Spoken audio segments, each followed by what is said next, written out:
పుట్టు చరితము తెలియుమయ్యా తెలిసిన రీతిని చెరింపుమయ్యా. నువ్వు ఎట్లా వచ్చావు తెలుసునా? ఇక్కడ ఎవరు ఎట్లా వచ్చావు తెలుసునా? ఇదివరకు ఉండి వచ్చావా? ఇదివరకు లేకుండా వచ్చావా? ఉండి వచ్చా. భలే భలే భలే భలే. ఇదివరకు ఉన్నవాడేవు నీవు.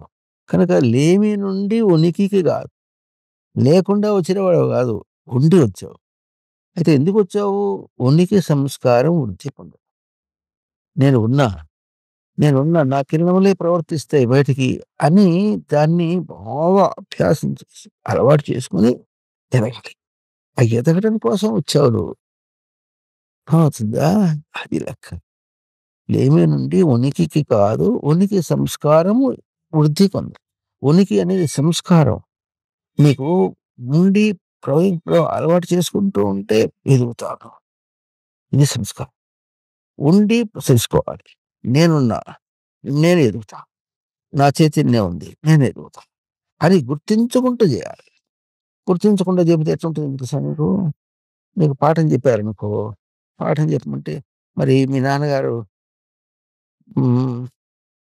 వేదాలు చదివిస్తారా? వాడు మర్చిపోతే ఏమవుతుంది? మధ్యలో మర్చిపోతే అట్లా కాకూడదు. అర్థమైందా? అట్లాగే ఇప్పుడు నా చైతన్యంతోనే నేను తిరుగుతున్నా అని గుర్తించుకుంటూ చేయాలి. ఇంకా ఏముంటుందంటే ఎన్నో జన్మల్లో సంస్కారం నిన్ను నువ్వే కూర్చుకుంటూ వచ్చావు. చెక్కుకుంటూ వస్తావు. వచ్చి ఏం చేశావు నువ్వు?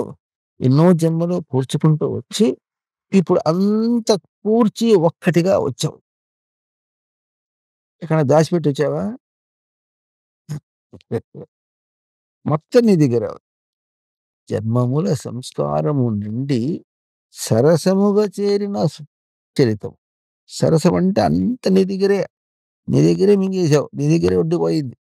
అవునా?